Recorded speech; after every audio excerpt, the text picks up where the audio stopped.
Hello and welcome to TRIGGERnometry. I'm Francis Foster. I'm Konstantin Kisin. And this is the show for you if you're bored of people arguing on the internet over subjects they know nothing about. At TRIGGERnometry, we don't pretend to be the experts, we ask the experts.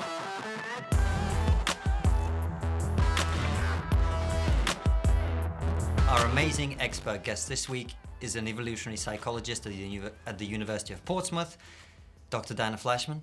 Welcome to TRIGGERnometry. Hello. Hello.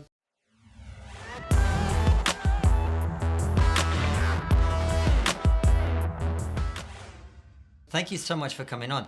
For anyone who doesn't know what an evolutionary psychologist is, could you just tell us a little bit about who you are and what you do? Sure. So evolutionary psychology looks at the human mind in a similar way that you would look at any other kind of adaptations in perhaps physiology, right? So birds have wings, and those wings are specially designed to fly at certain speeds and to catch certain kinds of prey. And in the same way, the human mind has certain adaptations that have evolved to help us survive and reproduce. And so, for example, I study disgust a lot, and disgust has got evolutionary history that's kind of human-specific.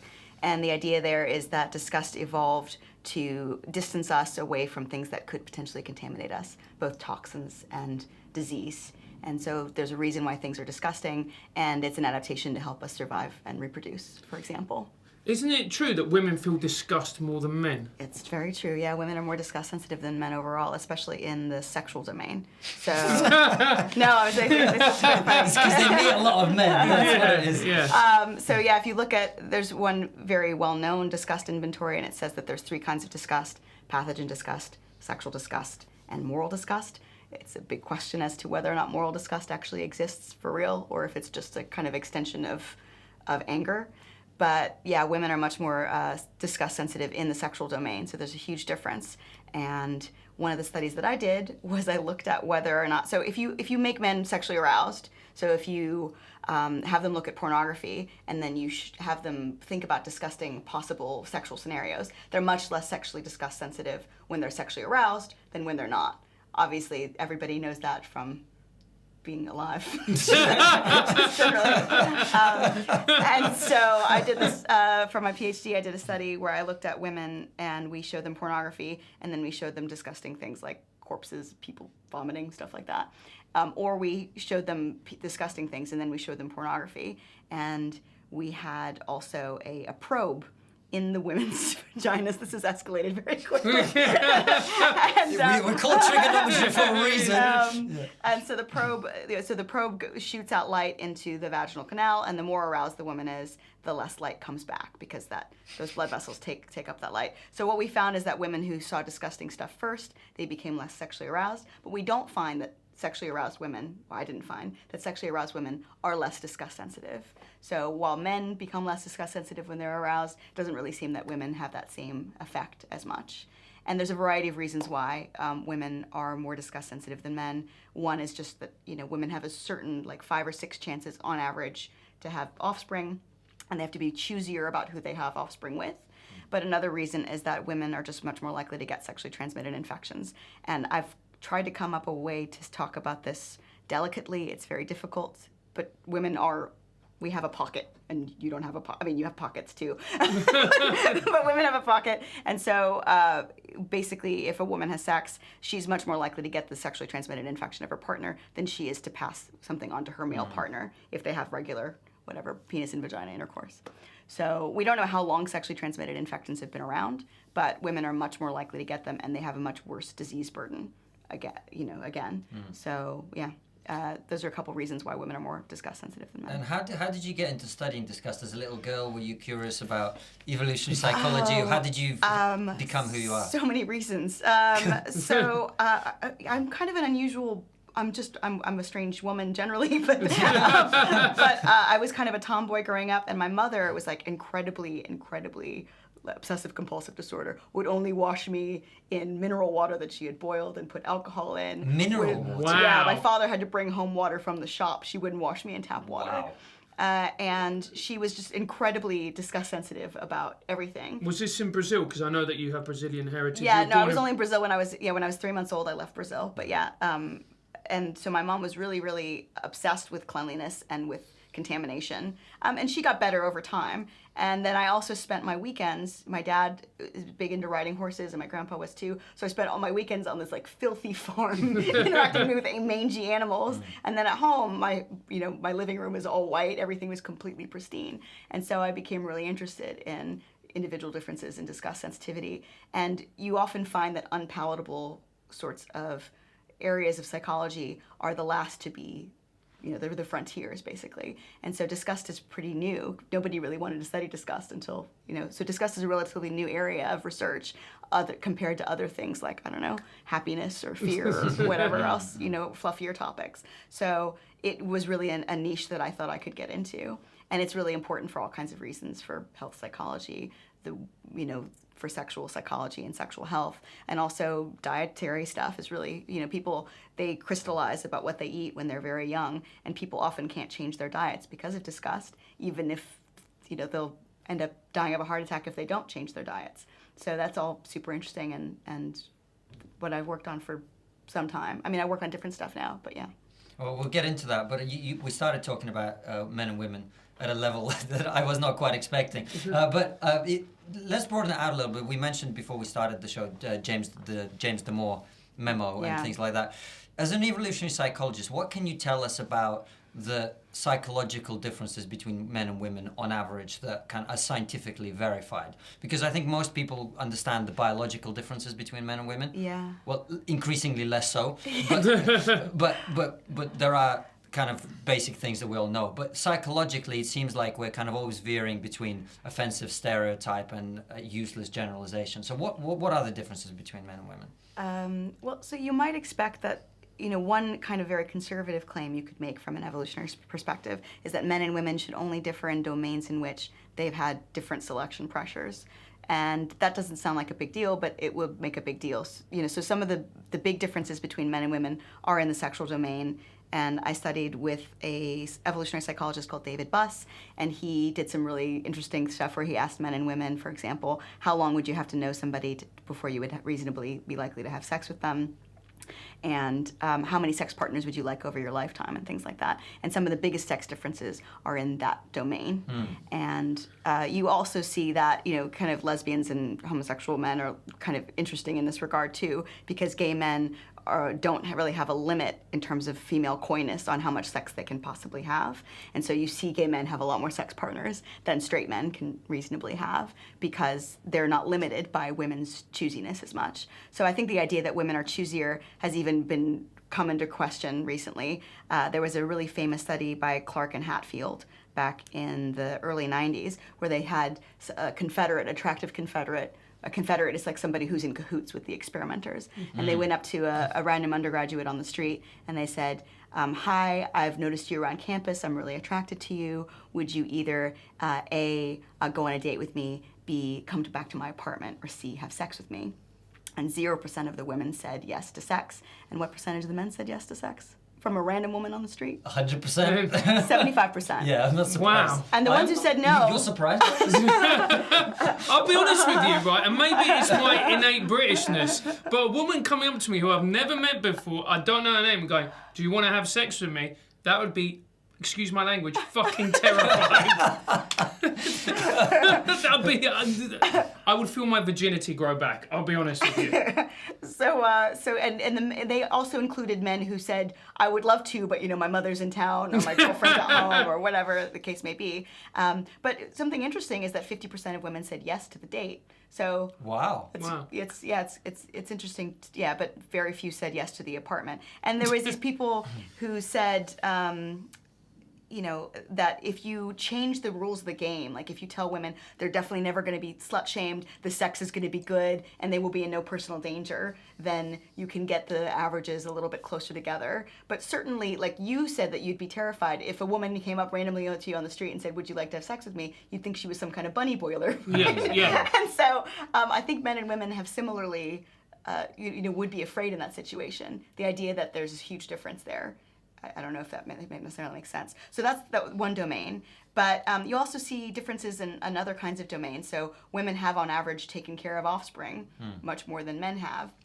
And in some cultures, in kind of modern Western secular cultures, what's called weird, that's Western educated, industrialized, rich democracies, men and women tend to converge and take care of offspring more together. But in most cultures, men hold their kids like whatever 15 minutes a day. Women hold their kids 9 times as long as men do, and they always know that they're the mother of their offspring, for example. And so you should see a lot of differences also in domains that have everything to do with child rearing. And there's also this difference in the kinds of roles that men and women have had in terms of hunting, gathering, and seeking out mates, warfare. It's never been the case that a band of women have gotten together with spears and hand axes to go and kidnap the men from a neighboring group and have sex with them. Like, that's never ever happened. God damn it. And so, that's another fantasy dead. This idea, there's kind of a fantasy, and I think it's, the more I've learned about kind of leftist ideology, the more I think it comes from a really good place. It would be wonderful if human nature was so malleable that literally women could be socialized to go to war, to whatever. That wouldn't be a great outcome, but it'd be great if human nature was that malleable. So I think it comes from a really nice place, but I don't really think that human nature, especially sex differences, are that malleable. And so you see these kinds of differences. So if you look at the research, what you see is that there's this kind of minimization of personality differences. So for example, if you look at extroversion, which is one of the big 5 personality factors, men and women don't really differ much on extroversion. But if you look at the internal facets of extroversion, you'll see women are more warm than men are, and men are more assertive and sensation-seeking than women are. And so there's this scientist named Marco Del Giudice at University of New Mexico. He's my evolutionary psych colleague, and he did a really great paper called The Distance Between Mars and Venus. And he said these characteristics that men and women have, they don't occur in a vacuum. These personality characteristics, they converge and they correlate together. And so if you look at a cluster of all the masculine personality characteristics and all the feminine personality characteristics, they actually is a big difference between them. And that's averaging across gay men and gay women as well. So there's still a big difference between these two groups. And if you look at the personality factors as they are, like extroversion, agreeableness, etc., then you'll see smaller differences. Or if you look at very specific things. Like if you, for example, what's her name, Cordelia Fine, did Testosterone Rex, and she said, yes, it's true that in these personality factors, they say men are much more risk-taking than women are, but they didn't ask about certain kinds of risk, like what about the risk of cooking a souffle that you've never cooked before? I'm like, that's not that. Nobody's gonna kill you because you cooked a bad souffle, right? So one thing that I've always been fascinated with is the premise of, well, women like a bad boy. Is that scientifically true? And if it is, why so? Yeah, so I think that is true, but so it depends on the kind of environment you live in. So there's some idea that you're malleable in the beginning years of your life as to how much you like these kind of what are called dark triad characteristics. So dark triad is narcissism, Machiavellianism, and psychopathy. And those are, how great you think you are. That's an accurate description of most comedians. Yeah, exactly. Yeah.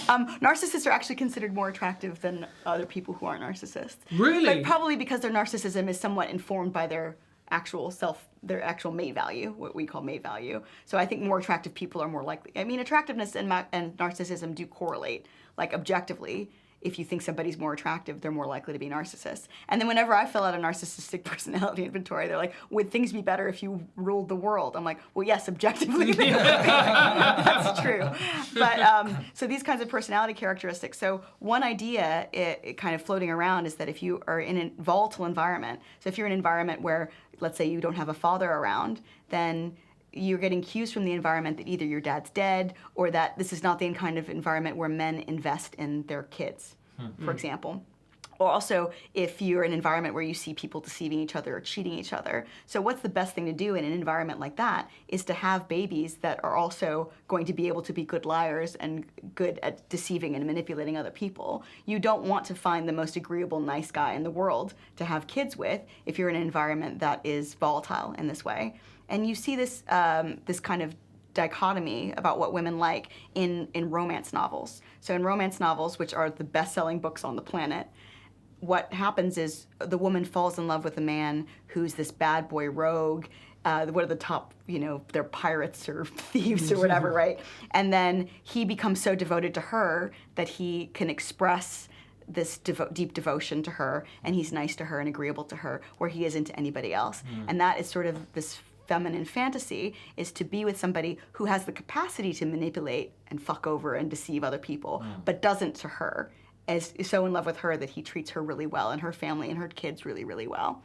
And that's what really optimally, I think, women want, because that's the kind of phenotype, that's the kind of man who could succeed in any environment. And he would make the kind of kids that could succeed in any environment. So like he would be nice to her, but he would also be able to protect her from external danger and provide or whatever. Is that the evolutionary? Yeah, that kind of thing. But if you're really in a really volatile environment, you want somebody who can, fuck over other people.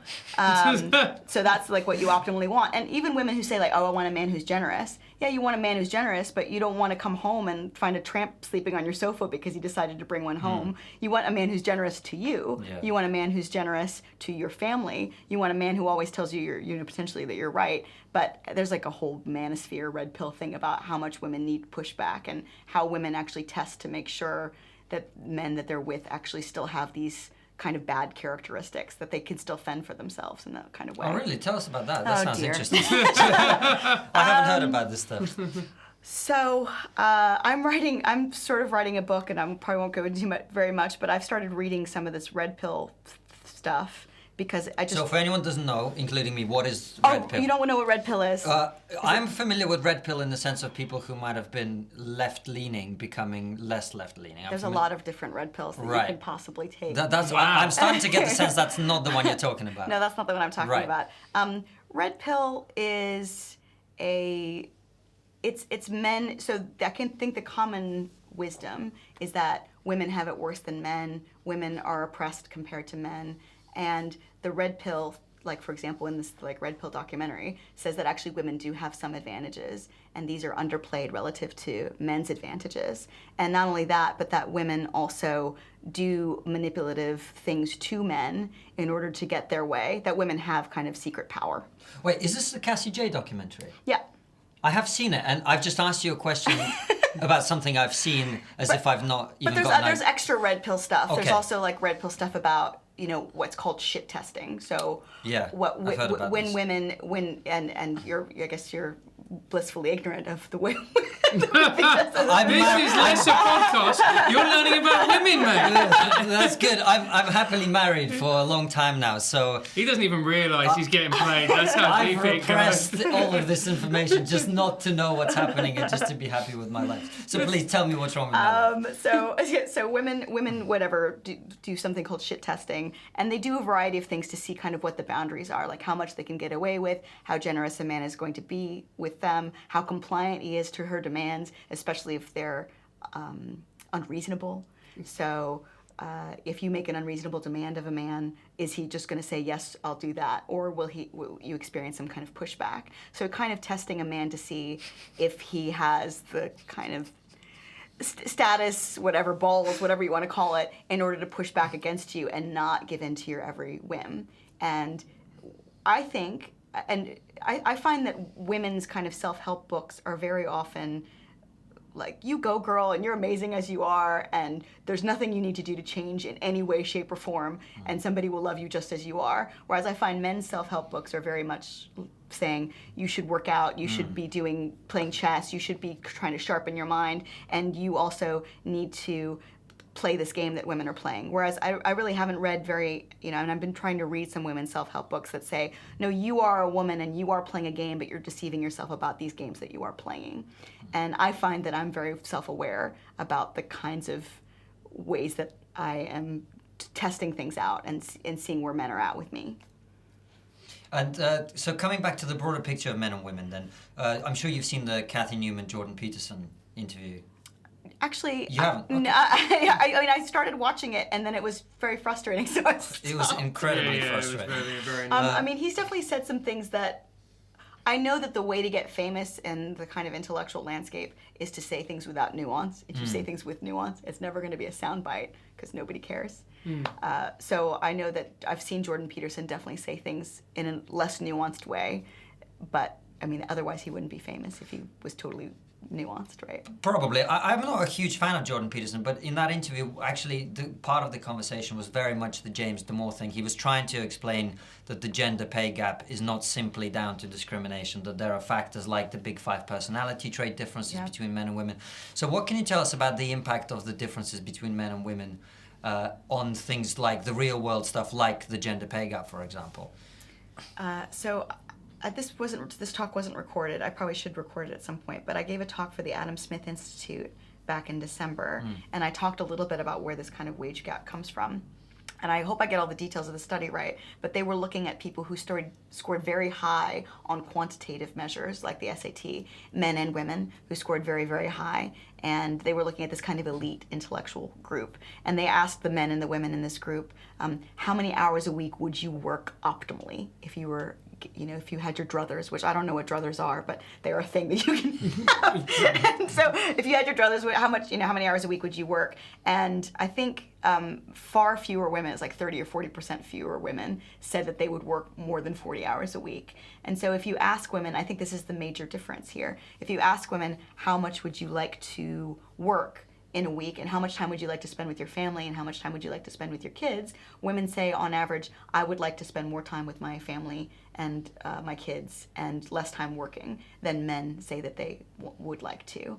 And so that's kind of it's not very well appreciated, but I do think it comes down a lot to personal preferences.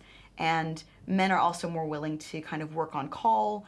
There was this study that was done which showed that Uber drivers, like men, were making 9% more as Uber drivers than women were because they were willing to work more when the surge came. They were willing to make more short trips. They were essentially showing that they were more willing to take risks and do jobs that were less appealing.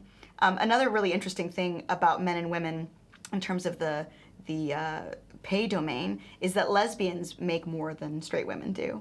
There's something called the lesbian wage premium. Lesbian privilege. That's what it is. Yeah. And lesbians make 9% more than straight women do.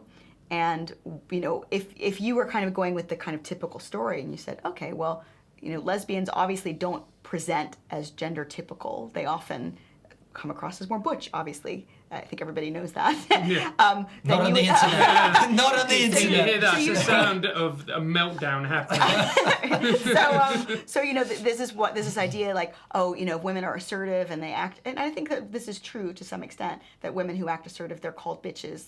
In whatever American black slang, you say a man who acts dominant, he's bossed up, whereas a woman who acts dominant is called a bitch, right? I do think that happens, but you would think that a woman who didn't act in a gender-typical manner, like some lesbians do, would make less money because they would be oppressed for not fitting in with the larger gender roles. But no, they make more money. And I think it's because lesbians have some of these characteristics, like status-seeking, risk-taking kind of behavior, that more feminine straight women are less likely to have. Do you think it's also as well because men are more aware of status? And it's more about men... By their nature, we compete with one another for everything, for partners, for whatever it may be, that we're more obsessed with status, therefore we're more obsessed with working more, generating more money, so that we can present ourselves as being more successful. Yeah, absolutely. So, I mean, men throughout whatever evolutionary history have gotten sex partners and gotten laid by increasing their status. So it's all about getting laid. Yeah. So men have increased their status in order to get sex partners. And, women who are high in status, I think that they're desirable. I think men also like intelligent women who are high in status. But I think that if you have a selection pressure that, and status really differs from culture to culture. So this is one area that I think is malleable. If you made being a stay-at-home dad a really high status thing, then you would see more men being stay-at-home dads. I think that women should date stay-at-home dads whenever possible, right? Because I do think that all of this stuff is really driven by female sexual choice. And so that is a malleable thing. In some cultures, there's not really any cultures where being a stay-at-home dad is considered the most high status thing that you can do. And men chase status, whatever it is, money, power, land, whatever it is in that particular culture. So I think that is a malleable characteristic. But the fact that men are seeking status and chasing status, I think is pretty hard to change. So you're saying that the bulk of the gender pay gap is down to behavior? Choices. Yeah. Right. Because I'm sure an element of it is down to discrimination, and we've had women on who've told us a personal story about being discriminated because they're women, and we have no reason not to believe them. So I'm sure that's part of it. But the majority of it, you think, is down to choices? I think the majority of it is down to choices. And yeah, I think... I do think that women do have stories about discrimination, but I also think that that is kind of how it's framed. And so it's nobody wants to hear a story from a woman who said, no, I've never been discriminated against and I've never had any problems. You also see this in other domains. Like one of my colleagues did a study where he asked people who are minorities in America, do you think that you're regularly discriminated against? And East Asians said like 80% of them said rarely or never, and something like 68% of Black Americans said rarely or never do they feel discriminated against. And it's kind of squeaky wheel thing where the stories that people hear are definitely those stories in which discrimination played a very important role. And the same way that somebody might really overestimate the murder rate because you hear much more about murders than other kinds of crime, you also hear a lot more about discrimination than what is representative, I think, in the general population. Well, since you touched on that, I mean, we've done something controversial, men and women. Let's lighten up a bit and talk about racism. That sounds great. I mean, I remember, I can't remember whether it was Brett Weinstein or another evolution, or maybe it was Jordan Peterson in conversation with Brett Weinstein. They were talking about disgust being an element of racism in human beings, and the idea was that if a group of people encountered another group of people, they were quite likely to get diseases from them. Yeah. And you talk about this a lot, disease being and disgust being very closely interlinked. Is that why is there racism? Why are people racist? Why are people xenophobic? Why did we evolve in this way? Wow, really, the softballs just keep coming. Wow. So there is a disease story that people have told. There's he's an evolutionary biologist, and he talks a lot about how if you were in a group and then there were these out-group people, that they would have carried novel diseases for which you would not have necessarily had any defense against. I don't think that really makes sense. And it was a really popular explanation for a long time. So xenophobia is related to what's something called pathogen burden. So the more diseases a given country has, the more kind of bad attitudes they have against out-group people. And these things were related to one another, they thought. And they also political conservatism is associated with how much disease there is in a given population. I don't really know if one thing causes the other. I just think that if you have more exposure to various different people, then you don't necessarily consider them your out-group. But there certainly has been selection pressure over evolutionary history, such that people who look different than you didn't necessarily follow your social norms, and you would not expect them to behave ethically towards you. So if you encountered somebody from an out-group, which was a group that was different from you, they probably didn't look that different from you, for example. So if you think about the Hutus and the Tutsis, that civil war that happened in Rwanda, those people, to white people, they don't look that different. And sometimes there's just very, very subtle physiological differences between them that caused people to get discriminated against. So in the current society, in which we have people from all corners of the globe and all kinds of mixtures of all different kinds of ethnic groups together, that is really a very novel kind of situation where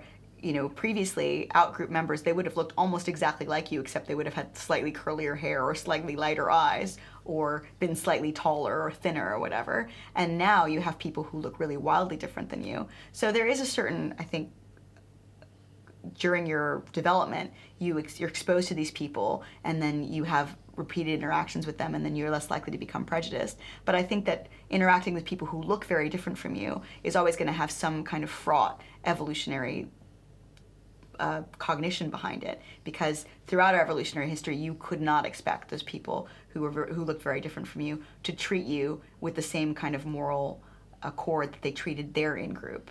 So, if, for example, I did a study like a long time ago, probably like nearly 10 years ago, which looked at ovulating women.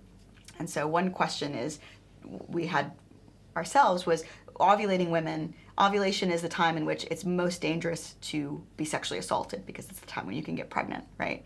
And so would ovulating women prefer outgroup men? So would they find them more attractive because there's this thing called hybrid vigor, obviously mixtures of two different ethnic groups. Those children tend to be more vigorous than of a single ethnic group. Or would they be more afraid of such men? And we found that ovulating women showed increased aversion to men who were black or Latino or mixed race compared to other white men. And those are the kinds of interactions, that have a deep evolutionary impact. If I was, throughout most of our evolutionary history, I would have not encountered anybody who looked different than me unless it was probably a very aggressive interaction.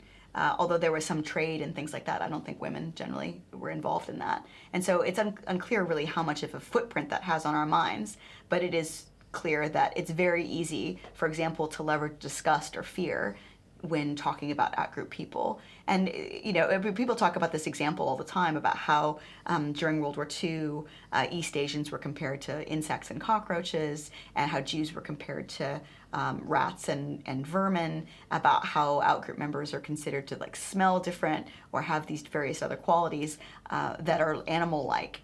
And certainly there is a continuum, like a human-animal continuum. I'm just thinking about whether I should go into one more quite complicated study. I guess I will. So, so you know what extinction is, right? Extinction is when you have let's say you have a fear reaction. Like every time I show you a snake, you have a fear reaction, and then over time you get desensitized to it. So this colleague of mine did a study where he showed white people snakes and spiders, and then he gave them a very mild electric shock. Or he showed them white faces, or he showed them black faces and gave them a very mild electric shock.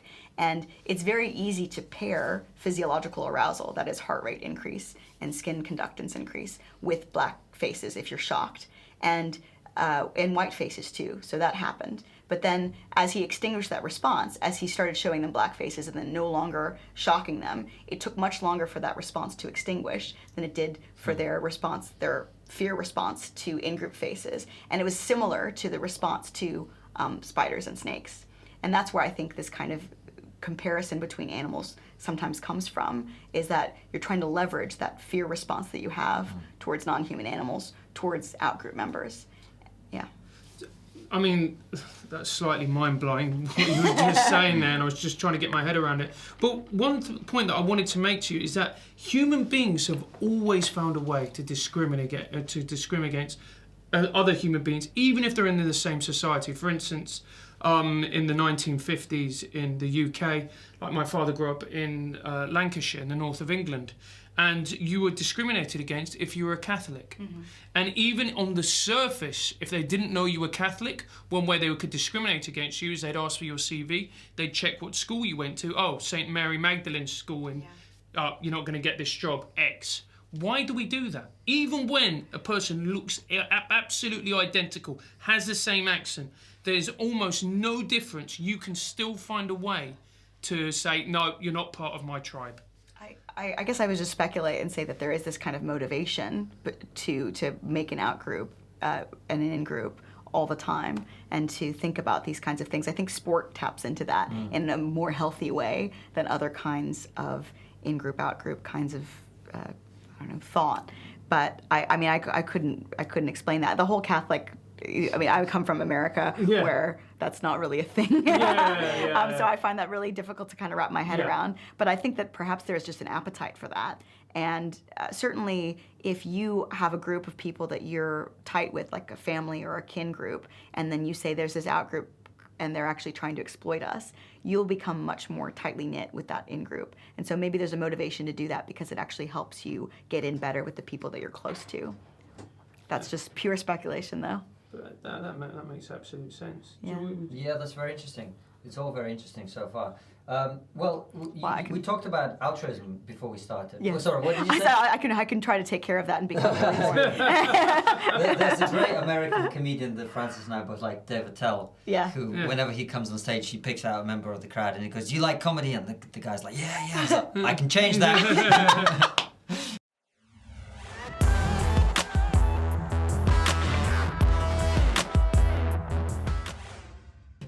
So, altruism. We talk about effective altruism. I Yeah. mentioned I listened to a lecture of yours about morality. Tell us what effective altruism is. Okay, effective altruism is the idea that you should actually, so not all effective altruists are utilitarian, but I'm a utilitarian, and the way that I think about it is that you should try to engage in actions, for example, or donate to charities that actually can create the most good. And Peter Singer has got an example that he uses all the time. For example, if you watch television, you'll sometimes see advertisements for seeing eye dogs. And to train a seeing eye dog puppy, it takes about 40,000 pounds. It's very, very expensive to train a seeing eye dog puppy to become a seeing eye dog for a blind person, a blind person's companion. Whereas for the same amount of money, you could probably save hundreds of people from becoming blind at all in Africa from river blindness. So he kind of makes this comparison. Is it better to have one blind person's life become better because they have a seeing eye dog, or is it better to prevent possibly dozens or hundreds of people from becoming blind in the first place? And effective altruism considers the relative risks and benefits of various kinds of actions on human flourishing, but also all sentient life flourishing. So there's kind of three main strands in effective altruism right now. One of them is non-human animals, which is something that I'm very focused on. So something like 1 trillion fish and billions and billions of animals are killed in pretty horrible ways. And that's actually a pretty low-hanging fruit. You could reduce a whole lot of suffering if, for example, you could make clean meat, which is now the big push, which is this meat that you make without actually slaughtering any animals or raising any animals for food. I'll go into that more in a minute. And then there's decreasing existential risk. So, by all accounts, human civilization has led to many, many happy lives. There are many more happy lives on this planet than there ever have been previously.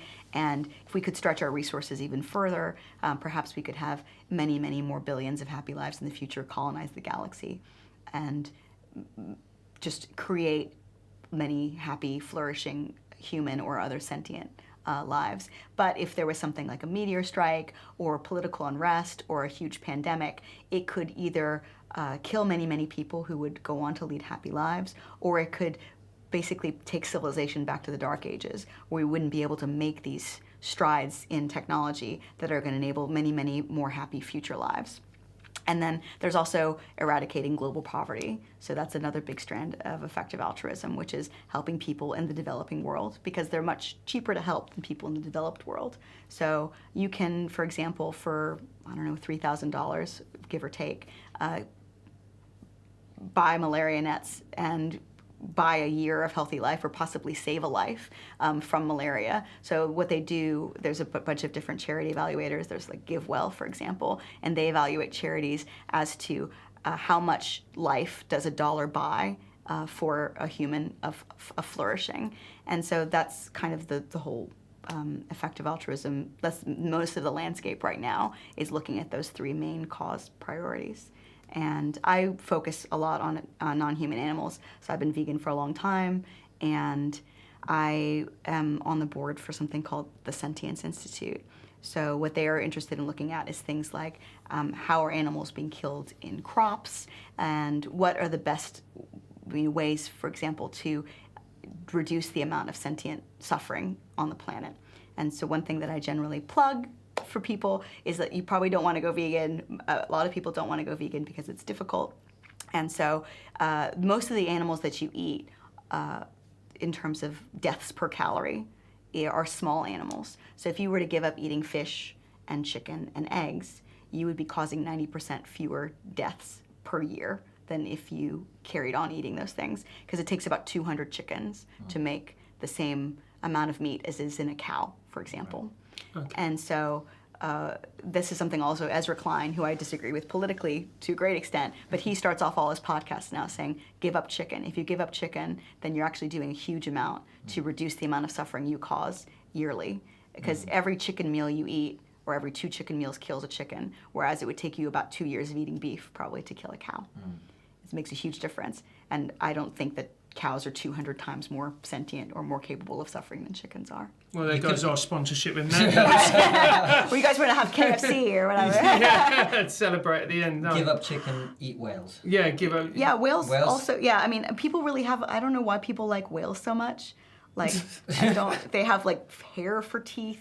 Do and they? their eyes are all fucking low, and their singing is terrible. I don't know why people like whales so much. I have to say, you have a fantastic sense of humour for a vegan. Yeah. So yeah, you should eat whales. We should eat whales. Okay. Yeah. And what else? Prawns aren't sentient, are they? I would put prawns. I'm not sure where prawns are. And they're ugly. They're like the cockroaches of the sea. However, Yeah. two things about prawns that are very bad. One thing is that they're fed other fish. Yeah. So if you eat a prawn, it's like eating fish that have, vertebrate fish, and that's not good. Yeah. And the other thing is that there's a lot of slavery in the supply chain for prawns. About a third of I thought you were going to say prawns are slave mode. prawns are slaves. Also, so what happens is, people from Burma or whatever, they go somewhere like Thailand to get work, and they end up on a ship, and they sort out what's called trash fish. So if there's a big trawling net, they take out the fish, and those fish are ground up to go into aquaculture, which is for prawns. Yeah. But what they do is they want to get paid. They get on the ship, but then they're out at sea, and they're sometimes just held at gunpoint for years at a time and never paid and never able to talk to their families. And so it was a few years ago, and I don't actually know what kind of strides have been made in this regard, but The Guardian said about a third of all prawns have slavery in their supply chain. So don't eat prawns. Okay, so no chicken. All right, just kill cows and whales. Let's go. No prawns. Cows and whales. Mallards, you can eat mallards. Yeah, And we've already covered Because that. they're rapists. Yeah, the yeah, rapists. yeah. So so there was a male chasing a female across the park the other day, and then I tried to sort of fling a bag of groceries at the male to keep him from chasing the female. But yeah, it didn't. There was the chase that carried on. So, Really? yeah. He didn't care? Yeah, but that This that is goes a back. horrific story. I'm traumatized. I'm going to go home and cry.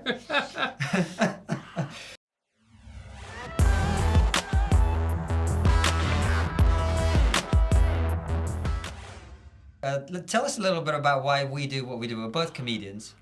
What is the evolutionary? It's getting late, isn't it? Yeah. Is that What just you're it? hearing is the sound of Dr. Fleischman about to smash us. I'm really looking forward to this, having my character eviscerated on You see, camera. but I feel even more. Well, actually, you're in a long-term relationship as well. I feel extra depressed because if you're a young male comedian and your rationale for doing comedy is to get laid, Yeah. you have that actually makes sense. Whereas you and I, it probably decreases our chances of getting laid with our partners because we're not even at home to do it. Yeah, exactly.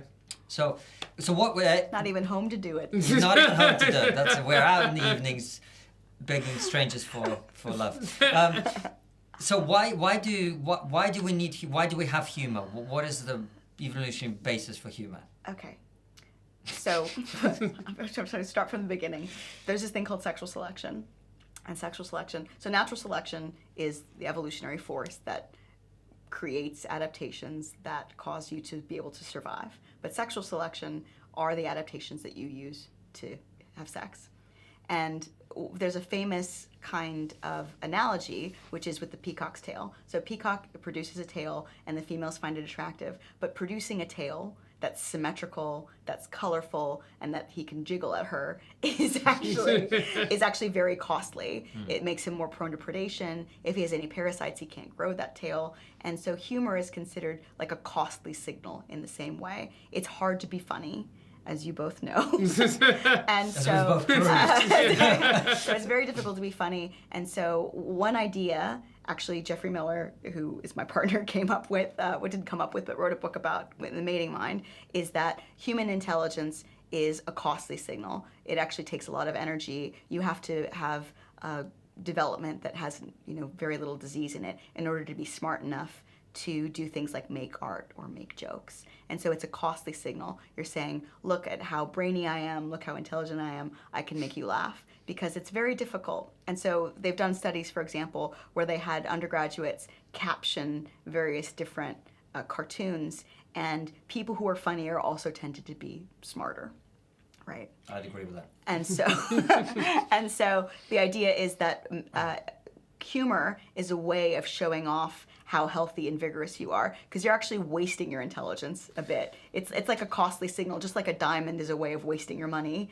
Humor is a way of showing, look, I'm so smart that I can afford to show off in this particular way. And in order to make somebody laugh, you have to also have pretty good kind of theory of mind. Your brain has to work really well. So I have to have some idea of the culture that you come from. I have to have some idea of the kind of popular culture that you might know. I have to be able to not be too obvious. I have to have the kind of correct timing. I have to be quick, but I have to also speak clearly. It's a whole thing. And it's right? knowing your audience. Yeah, it's also knowing your absolutely knowing your audience. Yeah, And steering away from the vegan jokes. It's difficult to be. It's difficult. I dived right in there. It's difficult to be funny. So men tend to show off in this particular way more than women. I'd like to think I'm a funny woman, but like I don't actually think it really gets me anywhere. I mean, it gets me somewhere with other women. Like I date women, and women certainly like that I'm funny, but I don't think men care. I mean, the men that I date tend to care that I'm funny, but I don't think I would have any problems if I was totally a wet blanket and not funny at all. And you know, when I used to hang around with these people who were in the military, and they were on this military base in Germany, and I found that all the men tried to learn German, got conversational in German so they could try and pick up German women, and none of the women who lived on this military base, even those who were unpartnered, learned any German because they didn't have to, because German men tried to speak English with them, and then the American men who were on this German military base were learning German so they could seek out women. And so men have to try a lot harder, and I think that's where humor kind of comes in. So you're saying that so that's essentially all humor is. It's a tool to try and get laid. And do you think... I did put a lot of flourish around it. But yeah, yes, that is the core of it. That's the core argument. Also as well, do you think... Because there's a stereotype that the better looking you are, the less funny, the less interesting you have to be. Is that true? Or is that just a wild stereotype? I had this friend who she was really obese, and then she had gastric bypass surgery, and then she was really thin, and she's really funny, and people always said, "Oh, now I know why you were funny. You used to be obese."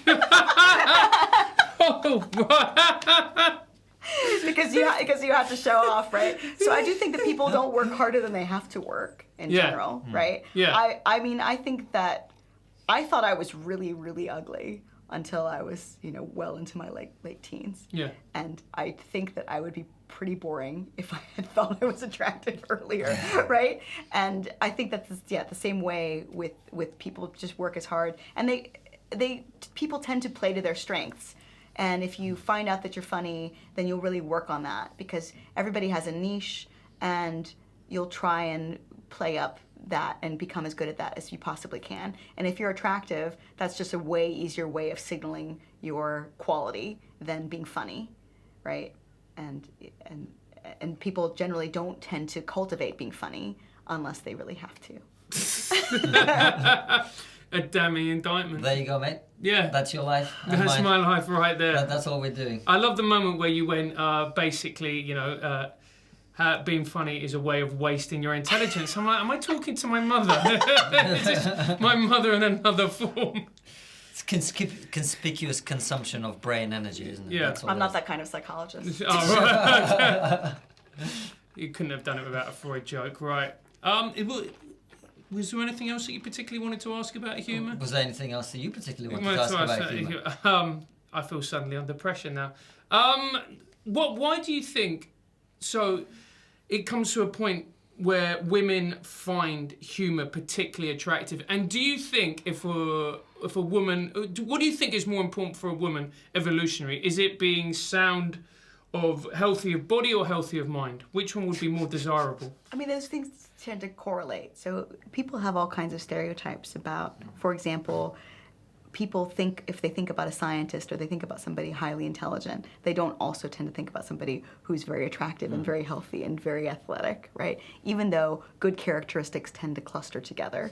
So people who are really good with other people also tend to be smarter. But when we think about people who are highly intelligent, we tend to think about people who are highly intelligent and then have a deficit in other characteristics, like how well they can read other people, for example. Right. And those things, that's a stereotype that we kind of have about scientists and funny people. So in general, if you're smart enough to make jokes, you're also going to have pretty healthy other factors, right? It's pretty hard to be smart enough to make jokes if you're, I don't know, dying of consumption. Yeah. Right. Not mentally healthy, though. We know too many comedians to suggest any correlation. And just to kind of swing back to that kind of dark triad, narcissism, Machiavellianism, psychopathy, I think that there's a certain degree of showing how good you are at exploiting other people in humor, because you're figuring out something. There's a lot of jokes that are tapping into things that people don't want to admit to themselves that they believe, or taboo ideas that everybody holds, or weird things that people do that they think nobody else knows about. And so that's another reason why humor is attractive, because it shows that you have this secret knowledge of other people, and that is one of the necessary ingredients for being able to exploit other people.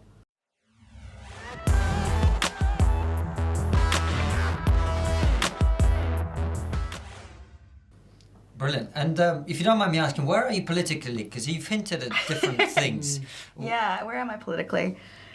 I was really I was kind of a socialist in my early 20s, believe it or not. Everybody is. Yeah, and I read Ayn Rand, and then that swung me a bit, and then I thought Ayn Rand is a terrible person. That swung me a little bit the other way, and so this has been back and forth. But there's not really any libertarians here in the UK. But I guess I would define myself as somebody who is libertarian leaning, but also thinks that there are some services that the free market can't really provide very well. And I have joked before, I think I made a joke on Twitter that said, if you want to keep your male partner away from women, encourage him to get into libertarian politics. Because libertarians are very, very, it's like 75% male, very, very few women libertarians. Is that right?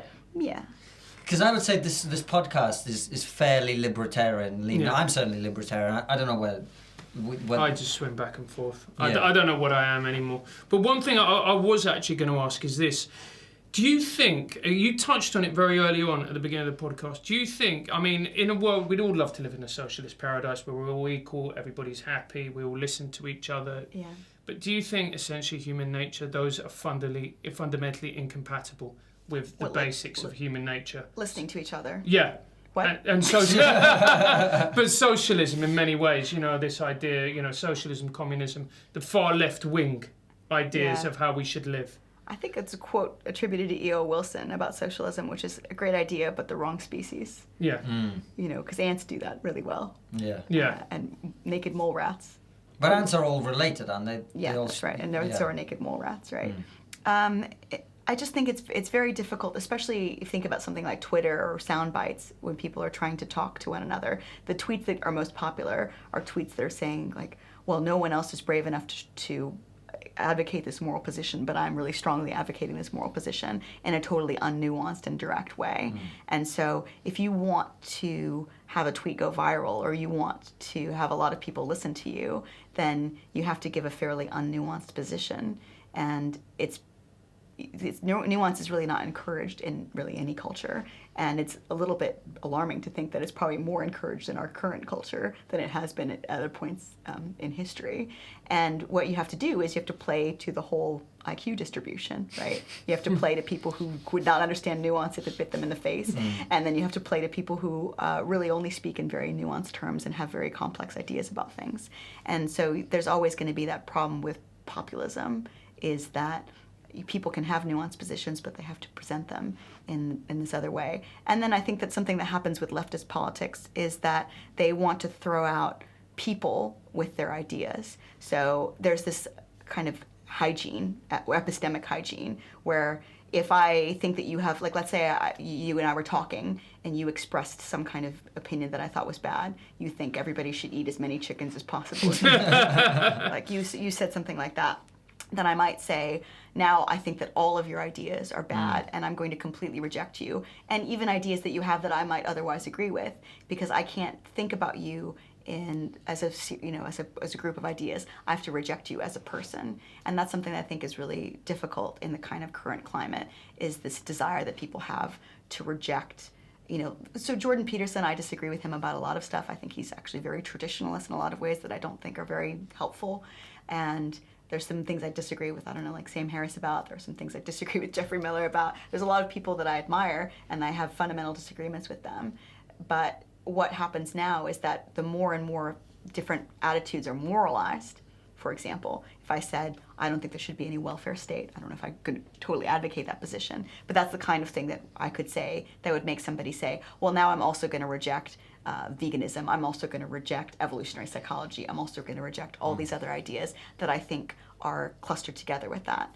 And I have this philosopher friend named Amanda Askell, and she said that one really good way of getting around that is to communicate to people that you're talking to that you share values. And so if you're talking to somebody about, I don't know, welfare or socialized medicine or whatever, you'll say, I don't want to see people die in the street. I also care that people live and have happy lives. And then you start on that kind of same page. Whereas I think what happens a lot of times is people will think, well, you're not advocating the same position that I am, so you are a moral monster who also doesn't care if people die in the street and who doesn't care about human flourishing.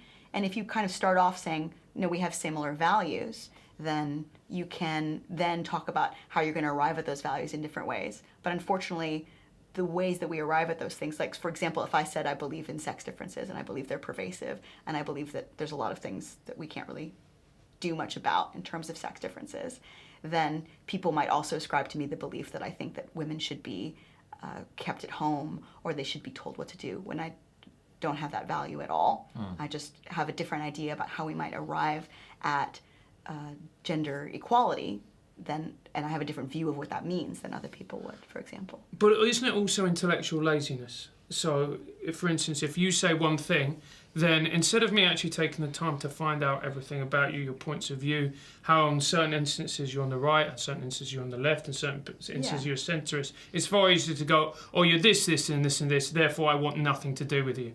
Yeah, absolutely. And, the same way that you were saying, like, people exclude Catholics and, that there's been these ideas about making in-groups and making out-groups.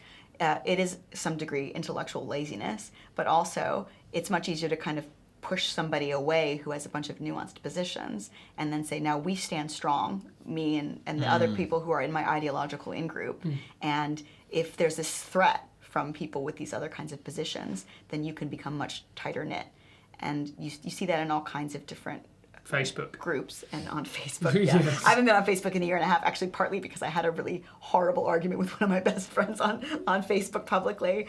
And and so I actually prefer Twitter because even though people are, actually I've cultivated a really reasonable following. Even if I say this person said something stupid, very rarely do my followers go after them in a way that I'm embarrassed about. So I maybe I'll undo that. But I think maybe your embarrassment threshold is too low. Yeah, but I don't really care. People say crazy things to people on Twitter. But on the other hand, those responses have to be short. If somebody responds to you 20 times, then they and everybody else who's watching them knows that they're probably going on too much. Whereas Facebook, I just didn't want to read novel-length responses from people anymore about stuff that I had posted about, so I haven't really been on there. Also, my mom didn't want her. I don't want to have political discussions with my mother, if at all possible. Yeah. That's never a good idea. Well, listen. We'll wrap up now. Tell me about this current climate that you referred to. Do you think we talk about free speech a hell of a lot? Comedians we're naturally drawn to that issue anyway. We hear from America that people like Brett Weinstein, Heather Herring, etc. There are issues apparently at American universities where certain things are becoming impossible to research or to do. Do you find that that's the case? Do you think that's true, and do you think it's the case here in the UK? Is it affecting science, this climate that we have now? I mean, where I teach, I can say pretty much whatever I want. And I was on some podcast, I was on some late night, now it's on late night reruns. I told an incredibly dirty joke on television, and nobody really gives me any flack about anything at all at my university. I also teach psychology of human sexuality, and I teach about some quite edgy things, and I've never had any pushback about anything whatsoever. Some of my students have said, Diana teaches us things from a certain perspective, and I don't always agree with that perspective. But of course, I'm going to teach things from a certain ideological perspective. And if somebody writes in their exam paper something different than my perspective, if they back it up with evidence, I would still really appreciate that, right? I don't get that impression over here. And in the United States, I know a lot of people, Jonathan Haidt, Jeffrey Miller, Sam Harris, Christine Hoff Sommers, people like that who've had some kind of pushback. But I also think they wouldn't be nearly as famous as they are now if they hadn't had protests and pushback. That's And true. one thing that I really like that Jordan Peterson said is that if you scheduled a talk for him at 8 a.m. or 9 a.m., there would be no protests because it's very hard for these people to. I mean, I'm not going to disparage them too much, but it's pretty hard for them to aggregate very early in the morning. They're not that well organized, really. That's a lovely way of saying lazy. So there's. I mean, I'm still pretty agnostic about that. I haven't lived in the States in some time, and I also am in a sort of privileged position. As I'm a woman, I can say kind of what I want. Sorry. Wow. So I think that. I just feel like I can kind of say what I like, and very few people have ever given me pushback about those things. Did you think if you were a man, you wouldn't be able to say some of the things that you say? Yeah. I don't think so. I don't think I could talk about sex differences in the kind of fast and loose way that I have in today, on this podcast, if I was a man, because people would feel like I was ideological biased, in favor of my own sex. Whereas as a woman, it would really behoove me to say women are very oppressed and I should be given kind of more advantages or concessions because of that. That would actually be the best position for me to take in terms of my own self-interest. And so if I'm arguing kind of against my self-interest, people are more likely to trust that. And then also, I think that sort of petering out here. I'm Latina as well, so I think I also have a bit of leeway about things in that respect. But I think that what happened to Brett Weinstein is terrible, but I also think that he was at a very weird university. Yeah. And I went to a really super lefty liberal arts university. I was not politically and involved in anything at that time, really. And so I didn't really see much of that. But I'm pretty sure that if I had started inviting libertarians or Christine Hoff Sommers or anybody like that to come and speak, I would have also experienced that kind of pushback. But at the current climate, and this is something that people who like libertarians and people who like the free speech people are not going to appreciate me saying, I think that they're actually getting a whole lot more benefit out of being protested than they are experiencing drawbacks or detriments. I would agree with that, but I think the point that they would probably make is that they're not after fame. They're actually trying to achieve something in terms of making sure that people can speak freely. Do you know what I'm saying? So they personally benefit, absolutely. But I think a lot of them do so almost without intending to. Well, if they're trying to get to a bigger audience, certainly they're getting to a bigger audience that way. And I think that it obviously it behooves them to say, oh, I'm really just trying to speak truth, and these people are trying to prevent me from speaking. I think what happened to Christine Hoff Sommers, I watched some of that, or people unplugging the microphones and things. Unfortunately, if I was involved in leftist politics or I was involved in Antifa, I would be embarrassed about how childish people in my in-group were coming across in those kinds of interactions. And so it's really making people who have sometimes very edgy political positions look really good by comparison. And I wouldn't really pull too much on that thread because it's working out very well, I think, thus far, right? Yeah. But there are certain things that I think that are very difficult to research, and I think that that's going to kind of unwind at some point. We're going to have to, behavioral genetics is really making leaps and bounds. Previously, just looking at somebody's genes, you really wouldn't know that much about their personality, and now we're going to, I think in 10 or 15 years, be able to give a pretty tight confidence interval about how agreeable, how intelligent, how promiscuous, like all kinds of things about people based on their genes. And we're going to know how much things are genetically determined and how much things are influenced by environment, much more so than we do now. And there just won't be any way around that. So I think people who are ideologically motivated against that position now, because there's not a whole lot of evidence that genetics is so deterministic in all these different respects. But I think as that kind of the evidence mounts, you're going to see that. So I think a lot of these problems will kind of sort themselves out. Very good. Thank you so much for coming on. Listen, the last question we always ask our guests is there one thing that you think no one's talking about that we ought to be talking about? Or if you can't think of something like that, is there one thing we haven't talked about today that we should have talked about? Oh, okay. Yeah, I think that kind of the last point that I was making about the kinds of strides that behavioral genetics are making, and then also, in China, they're trying to figure out ways of giving people sort of a social reputation score. Social credit, yeah. Social credit, things like that. And they're trying to run their society in a sort of tighter way to see, they're basically trying to promote social order in a way that's totalitarian. And I think that one thing that people aren't really talking about enough is that when all nations have access to that kind of technology, when you can, with a DNA sample or a picture of somebody's face, figure out kind of the likelihood that they're going to have certain kinds of characteristics, how are people going to use that kind of information? And how can we promote a free society when that kind of technology is really available to everybody? And I'm not sure how soon that's all going to happen, and I don't know a ton about it right now, but I do think that it's super important and people aren't talking about it enough. Oh, it's already happening. Pippa Malmgren, who I mentioned that we had on the show a few weeks ago, she's an expert in technology, and she was talking about the fact that it's already happening. Yeah. They're already doing it. It's scary stuff. Yeah. Scary stuff. Well, that's a nice positive note to end the podcast on. All right.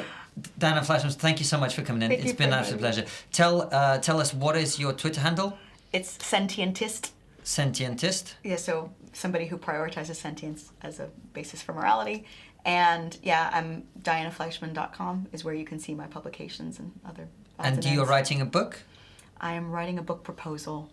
Book proposal? I'll be blogging and stuff right. probably. Well, come back and summer. talk to us when the book is getting ready. I'd love to, yeah. Yeah, we'll talk about genetics more. That would be fascinating, I think. All right. Just before we go, if you enjoyed it, could you please rate the podcast? I'm enjoying how Francis is looking at the wrong camera. Yeah, I know. I'm nailing this. Yeah. Could you please rate the podcast 5 stars? Leave a review, or even better, tell a friend that you really enjoyed it. And if someone wants to follow you, at Failing Human, and I'm at Konstantin Kisin. Follow us at TriggerPod on Twitter. Subscribe to our YouTube channel. We're building up our audience, and we'll be back next week with another episode. Thanks very much.